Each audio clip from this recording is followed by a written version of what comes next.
Assalamualaikum warahmatullahi wabarakatuh. Salam sehat untuk kita semua.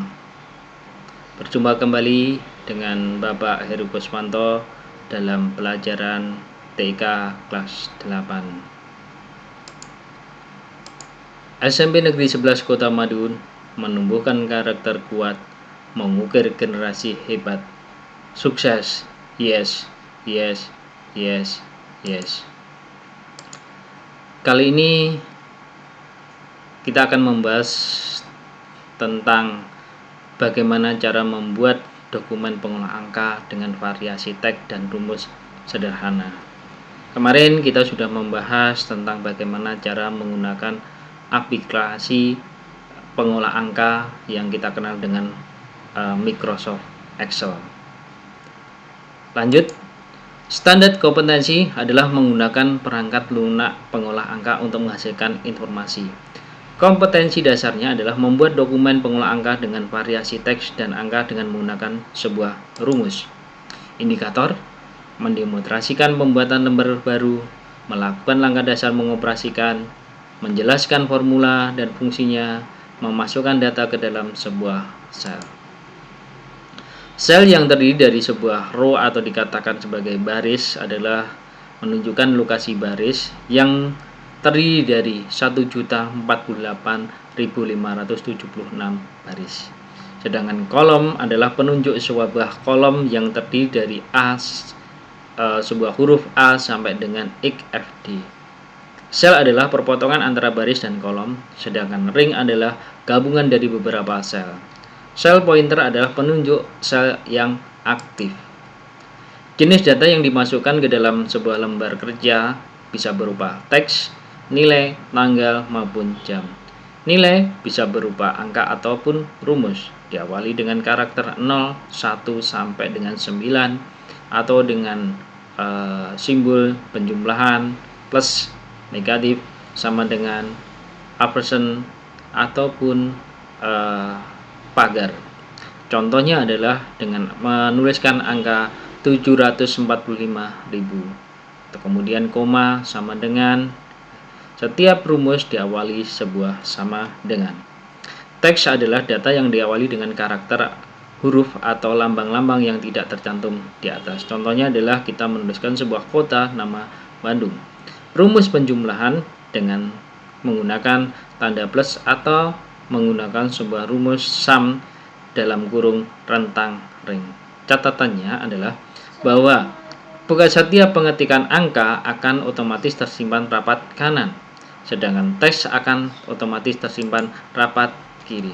Langsung aja kita latihan, kita mencoba untuk praktek. Ini sudah ada datanya, sementara kita hapus dulu.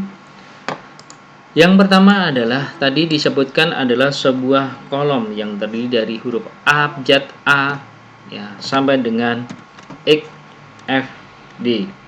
Kita mencobanya XFD. Kemudian sedangkan sebuah baris ini yang terdiri dari kita kenal tadi adalah barisnya jumlahnya adalah 1.048.576 baris. Kita kembali lagi ke atas. Bagaimana cara mengembalikan ke atas tadi? Dengan menggunakan kontrol tanda panah atas bawah, atau mungkin menggunakan kontrol panah kanan kiri.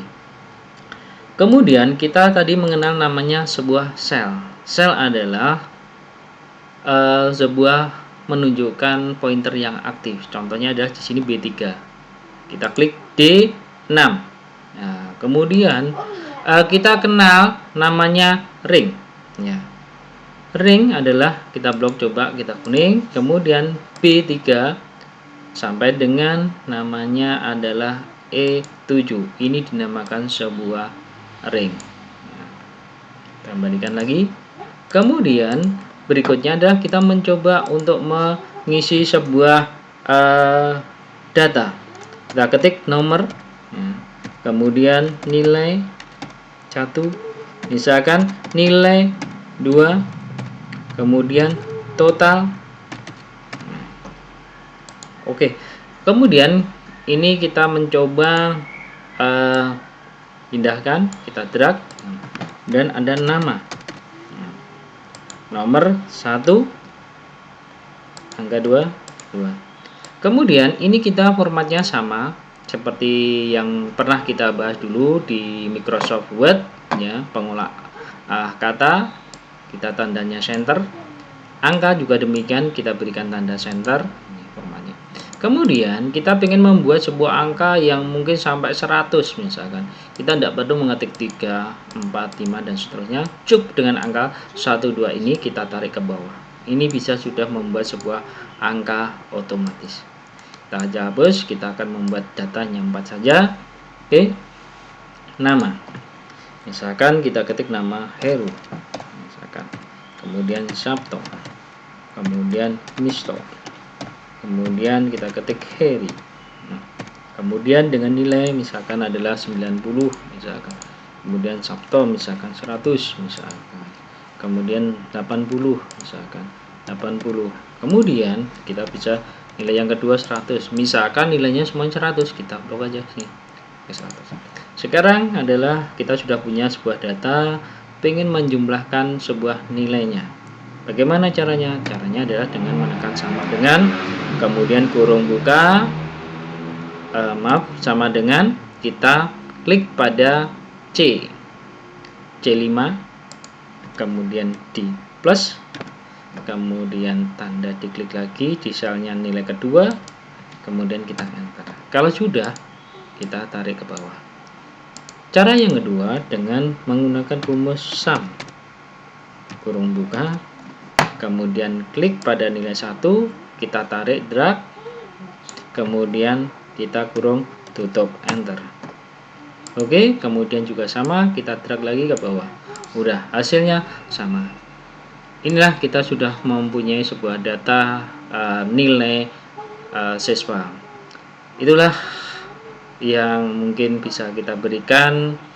Kurang lebihnya mohon maaf, dan mudah-mudahan apa yang kita sampaikan hari ini bermanfaat di kemudian hari dan berguna. Saya akhiri sampai di sini. Wassalamualaikum warahmatullahi wabarakatuh. Tetap kita semangat, sukses untuk kita semua.